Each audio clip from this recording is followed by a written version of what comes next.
Well, welcome to Bembridge Fort. Our very first open day is Bembridge Fort Trust. It's been a lot of work. We've only had it from the National Trust for just under 6 months, cleared out 52 tonnes of rubbish and detritus, and now we're open to the public for the first time. Great turnout, superb weather. We've got everything here from hog roast to every heritage group on the island you can name. We've got jeeps and classic cars, and I'm absolutely exhausted when it's only 10:30, but that's okay. It's all part of our plan to bring this fort, which has been locked for 160 years, back into community use. Big programme over the next 2 years. The main magazine theatre is now open. We've had our first concerts, our first talks. It's incredible. You're 4 metres underground in the old gunpowder magazine. It's okay, we've moved out the 2,000 barrels of gunpowder, but the acoustics are amazing, and we're hoping to announce some really good things over the next couple of months in the main magazine. And who knows, in this parade ground next season, it could be bigger and better. In the meantime, the sun is shining, so what could be wrong? And the people are streaming in. And every penny today, every volunteer goes to making this fort, putting it back, restoring it, restoration. And I've got to say, even Historic England have been extremely supportive. We're getting there, day by day.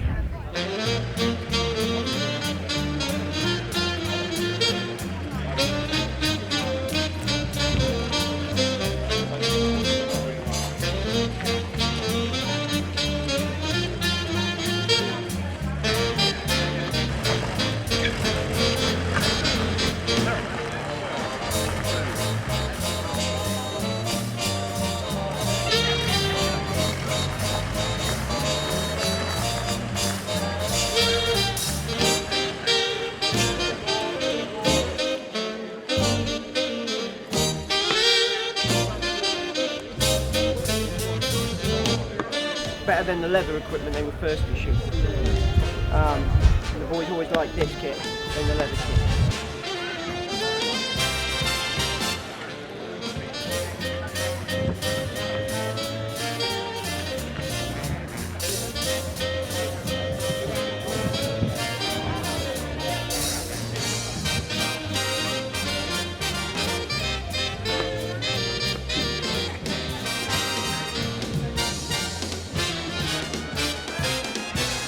Hello, my name is Helen Williams and I'm a 1940s reenactor. I belong to a group based here on the Isle of Wight called Vectis 40s Vintage, V4V for short, and we have a lot of fun dressing 1940s, teaching history to people and also fundraising for worthwhile charities, always island based. I chose the role of Air Raid Warden because I thought it was a role I could maintain as long as I can stand upright and do my job, just as a warden in the war would have done. There was no upper age limit. All the things on display here are my personal collection, and I love to tell people about the history of all of them for anyone that's interested to learn. Everything has a story, and I can tell you some of the stories if you're interested enough to come up and talk to me if you see me displaying anywhere over the island this year. Welcome, welcome, welcome! It's May 1945. You know, every day might not be a good day, but you must always find something good in every day. And today's a good day. It's VE Day. Hi, we're Tide Nor Time Company. We were formed about 3 years ago. First of all, we decided to maybe do some radio plays, and then from there we progressed to doing plays out and about in the community. Today we're doing a tribute to the people who kept their spirits up during the war, such as Vera Lynn. There'll be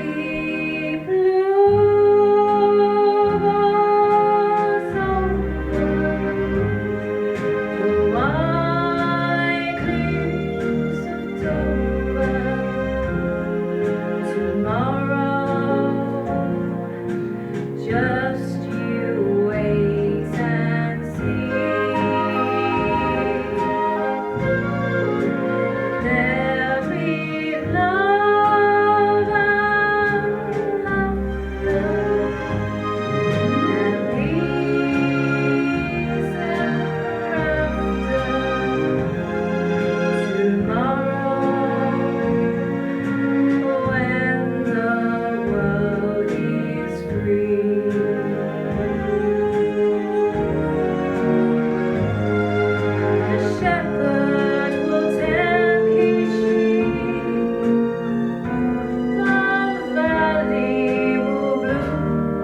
again. And Jimmy will go to sleep in his own little room again. And there'll be bluebirds the white creams of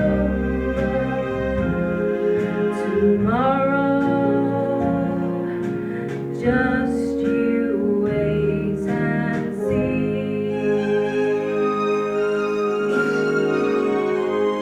The shepherd will tend his sheep, the valley will bloom again, and Jimmy will go to sleep in his own room again.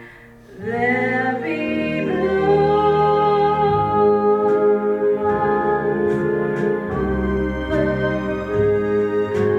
white creams of tomorrow. Just you wait and see. Well, one of the stars of the show today, and thanks to the Jeeps and the classic cars, is this one. Rare beast on the island. This is a 1969 Jaguar E-Type Series 2. It's been on the island now for 5 years. We've been restoring it gently. It's good for it's good for 150 miles an hour with a bit of wind behind it. 4.2 litre engine. On a good day it will do 12 miles per gallon, but it's not about that, because it will do 8 if you push it hard. It's more about miles per gallon. Beautiful car, original, we haven't restored it. It still smells like a 56-year-old Jag. We potter around the road in it, it's lovely. You don't need to go fast, it's just a touring GT. One of 75,000 built, but only about 2,000 on the roads now. Superb car, love it to pieces. And we may even be doing rides out it this afternoon.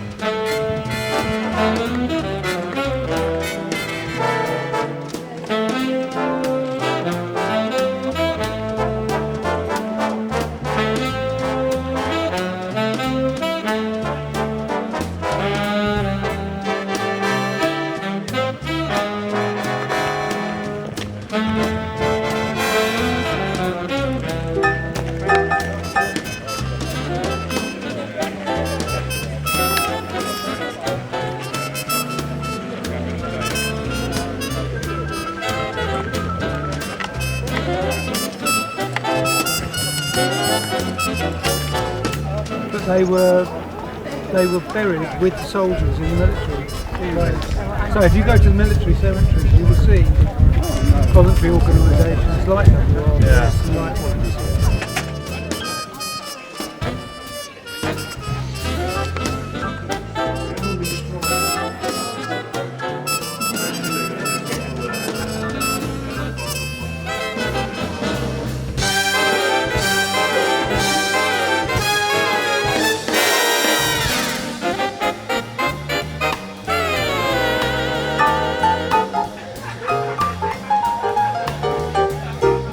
Yes, okay, Matt, Roger, so Sugar King Yankee,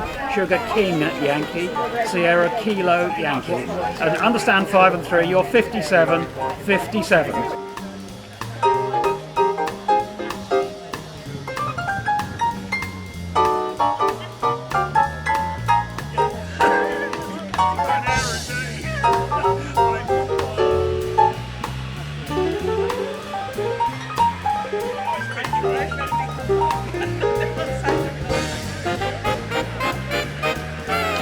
Half the ammo, and the canteen is empty, it's got no water in it.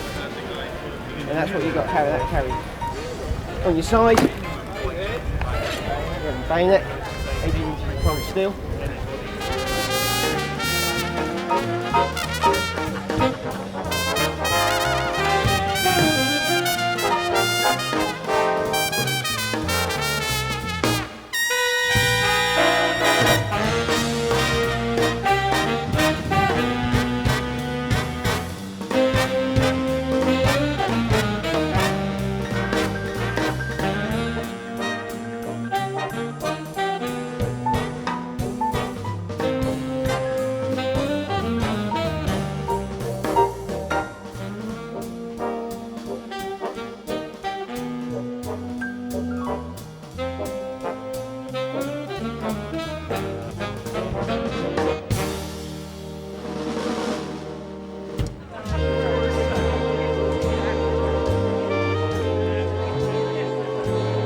Welcome to Bembridge Fort, our first open day as the Bembridge Fort Trust. We took this place over from the National Trust just 6 months ago, and hopefully you'll say we've come on a little bit. It hasn't been open for 165 years, apart from the occasional strange Tuesday afternoon tour, and you may have met me if you were one of those. But it's a whole new world. It's a whole new world. We're going to restore this place and we're going to bring it back into community use. So lots more of these events. I might not be running them because I'm old, but we have young people involved. Plenty of volunteer opportunities. Welcome to the dry ditch, everyone. This is, like I say, a dry ditch. It's not a moat. Moats are very Tudor. So these forts were the biggest building programme of the time. Like I say, nothing had been built since Henry VIII's time. So these were massive at the time. 76 of these forts were built right across the country. The fort is 30 foot wide and 30 foot high. That is called the scarp, and the outer wall is called the counter scarp. They used a lot of the materials. As you can see, the flint in the wall was taken from the ground and used for more decorative purposes, to use again for cost cutting a little bit, for filling in the gaps, etc.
There's yon seaside place known as Blackpool, what's famous for fresh air and fun. And Mr. and Mrs. Ramsbottom went there with young Albert, their son. A grand little lad with young Albert, all dressed in his best, quite a swell, with his stick with the horse's head's handle, the finest that Woolies could sell. They didn't think much to the ocean. The waves there was piddling and small. There were no wrecks and nobody drowned. In fact, nothing to laugh at all. So seeking for further amusement, they paid and went into the zoo, where they'd lions and tigers and camels, and old ale and sandwiches too. There was one great big lion called Wallace. His nose was all covered with scars, and he lay in a somnolent posture with the side of his face on bars. Now Albert had heard about lions, how they was ferocious and wild. And to see Wallace lying so peaceful, it didn't seem right to the child. So straightway the brave little fellow, not showing a morsel of fear, took his stick with the horse's head's handle and shoved it in Wallace's ear. On a good ship, lollipop, it's a sweet trip to a candy shop where bonbons play. sunny beach, a peppermint bay. Lemonade stands everywhere, Cracker-Jack bands fill the air, and there you are, happy landing on a chocolate bar. Somewhere over the rainbow,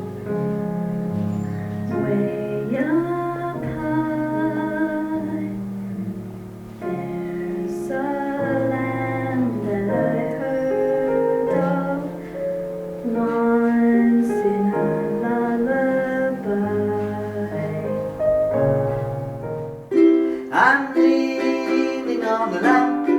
Maybe you think I look a tramp, or you may think I'm hanging round to steal a car. But no, I'm not a crook, and if you think that's what I look, I'll tell you why I'm here and what my motives are. I'm leaning on the lamppost at the corner of the street in case a certain little lady comes by. Oh me, oh my, I hope the little lady comes by. I don't know if she'll get away, she doesn't always get away, but anyhow I know that she'll try. Oh me, oh my, I hope the little lady comes by. Freshwater, Isle of Wight, 20th of March 1944. Dearest E, this is my third letter and still no reply. I fear the worst but do not believe it. Every night I pray to Jesus that he will keep you safe and bring you home. Until then I will continue to write about the things that will keep your spirit here. I walked along the marshland after hanging out the washing just for a bit of air. Freshwater is quieter than ever. Most of the young'uns have gone and it's only us left. I've taken to keeping the garden trim and bright, not just for myself but for passers-by. Mrs. Clark bought me some cuttings from my Gladdy last week. We had some tea and gossiped until supper. They say we may be seeing more troop movements soon, and we've been told to expect more aircraft flying overhead. Last night I swear I saw a formation of bombers silhouetted against the stars. It was eerie, beautiful and terrible all at once. On last night's news from the front they spoke of progress. I wonder what progress means. Myrtle says that it means Germany and us are out of money, but what does she know? The ladies and I are off to decorate the church on Friday, and whenever we do, I always make sure I ask Jesus to bring you home. Come home soon, please. Yours always, Nora. We shall not flag or fail. We shall go on to the end. We shall fight in France. We shall fight on the seas and the oceans. We shall fight with growing confidence and growing strength in the air. We shall defend our island, whatever the cost may be. We shall fight them on the beaches. We shall fight them on the landing grounds. We shall fight them in the fields and in the streets. We shall fight them in the hills. We shall never surrender. And even if, which I do not for a moment believe, this island, or a large part of it, were subjugated and starving, then our empire, beyond the sea, armed and guarded by the British fleet, would carry on the struggle, till God's good time, the new world, with all its power and might, steps forth to rescue and to liberate the old and new. We'll meet again, don't know where, don't know when, but I know we'll meet again some sunny day.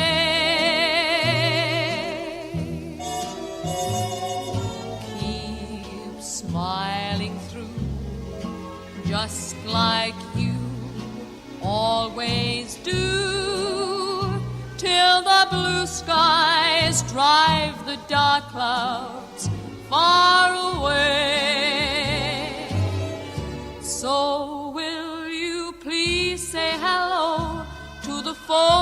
that I know, tell them I won't be long.